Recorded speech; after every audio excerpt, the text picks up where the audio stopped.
Now the wheel's all laced up, there's a few things that we have to put on that we don't put on earlier on. First thing is this freewheel cluster or spin-on. You can see it's got the freewheels built into it, and the freewheel gets thrown away when the sprockets are worn out. Good thing is these are very cheap to get, and this is a 7-speed. You can get 6 and 7 speeds. I find 7-speed a perfectly satisfactory cluster on an electric cargo bike. Goes from 14 to 28 teeth. Now before I put that on, I'm going to smear some grease into the thread.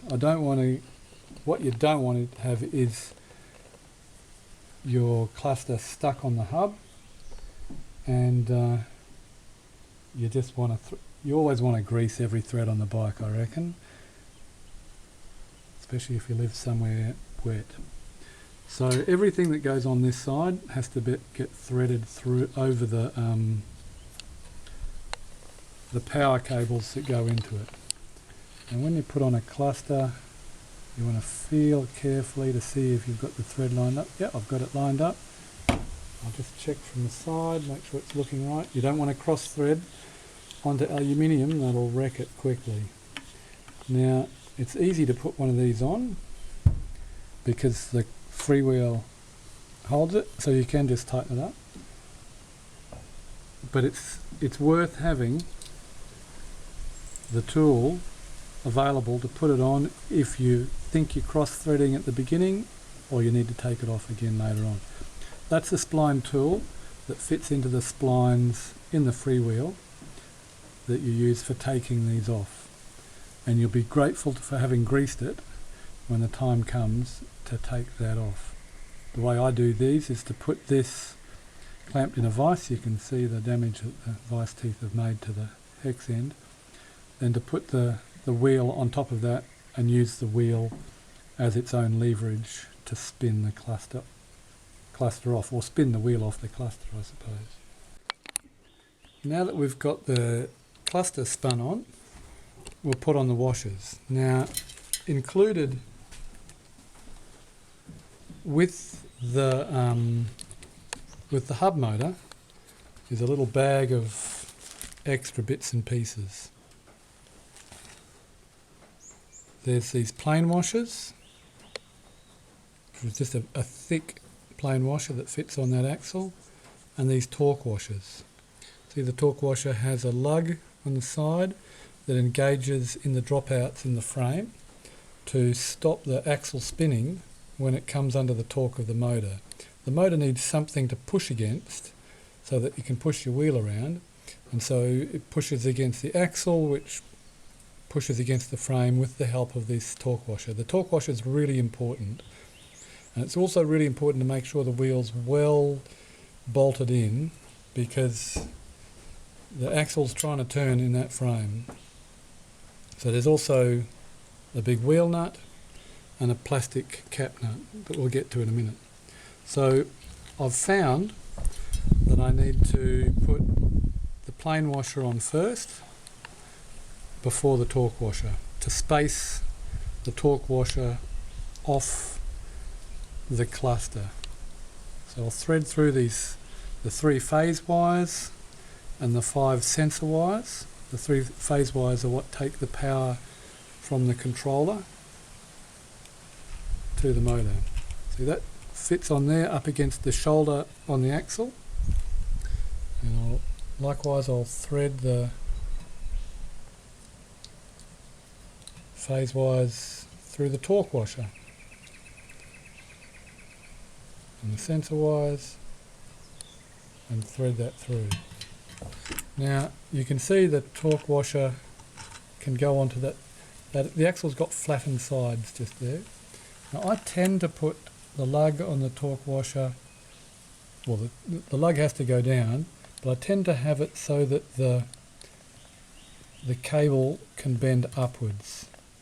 Other people in wet places advise to actually put that going downwards so that your cable goes down downwards as it comes out of the axle, so that less water goes in.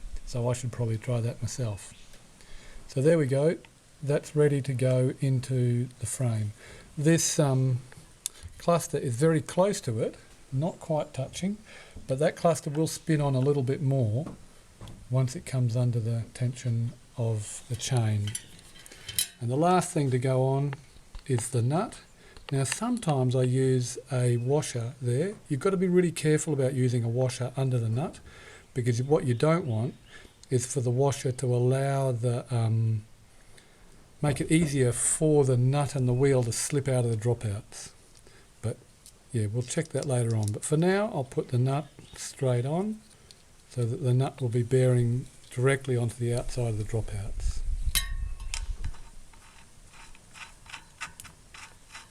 And I will put a bit of grease on that when I'm assembling it, because every thread needs some grease. Now on the other side, it's a whole lot easier because you don't have the wires coming out of the axle. It will need a torque washer and it will need a nut. Oh, now the other thing we've got left over is this cap. They're worth putting on, particularly if your bike falls over, and because they will protect your cable where it comes out of the end of the axle. So I won't put that on yet until I'm actually assembling the bike. But that's quite useful because your bike can easily fall over and that axle can hit the concrete or the dirt. There's one more job to do before this wheel, well, it needs a tyre and tube too, but the one thing we need to do to the hub itself is to put on the brake disc. Now here's the 203mm brake disc that's going to go on here, and you've got to do it the right way round. You can see the arrow on that tells us it's spinning that way. You can also work that out because the spokes of the brake disc bend forward, so that when the rim is gripped by the calipers spinning forwards, the rim tends to heat up, and those forward-leaning spokes can straighten up a little bit and increase the diameter so that the rim of the disc isn't too floppy. Now, when the hubs arrive, they have a little plastic spacer underneath all the bolts that they supply for holding on your brake disc. Now that little spacer goes off. I did try leaving it on once. Didn't work. So you have to remove the plastic spacer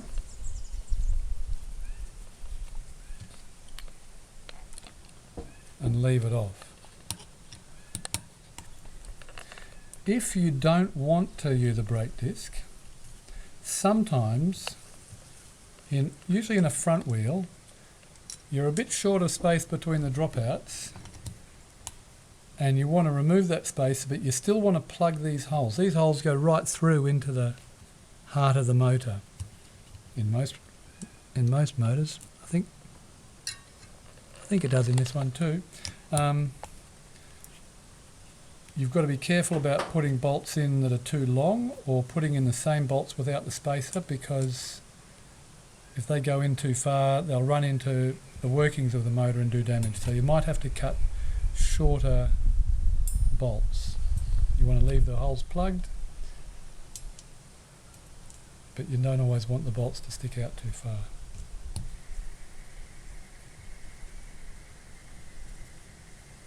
I'll just put these on gently first.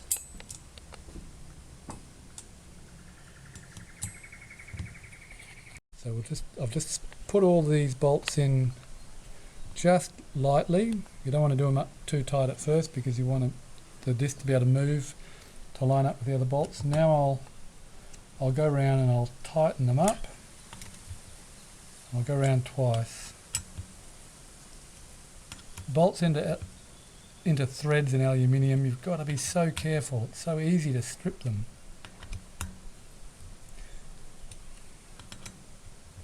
You want them tight enough because this is your brakes. You don't want them to come undone, but you don't want them so tight that you strip the hole. And it is part of the bike you do want to check every now and then to make sure that these haven't come loose.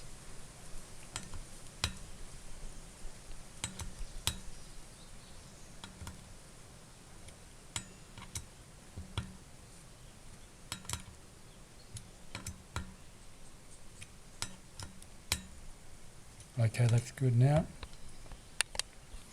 So, let's stop, is it?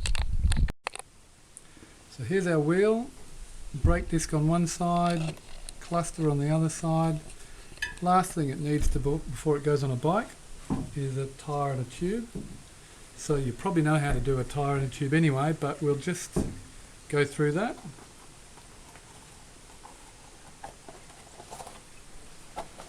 Just put one bead of the tyre into the rim all the way around.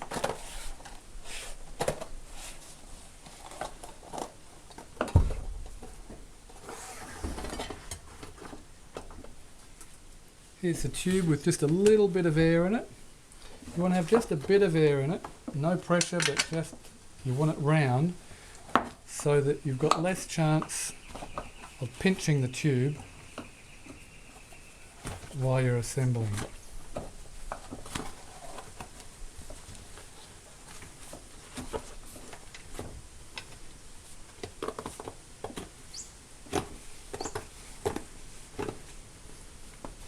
If there's too much air in the tube, it'll push the beads of the tyre.